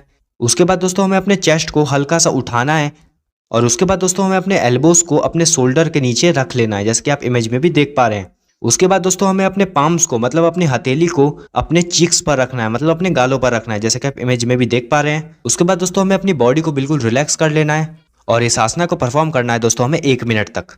अब दोस्तों इस आसना के कुछ बेनिफिट्स भी होते हैं, जैसे कि दोस्तों ये जो आसना है ये हमें बैक पेन से और शोल्डर पेन से रिलीफ देता है, स्ट्रेस और एंग्जाइटी से भी दोस्तों हमें रिलीफ देता है, डाइजेशन को इम्प्रूव करता है और लीवर और किडनीज के फंक्शन को भी इम्प्रूव करता है।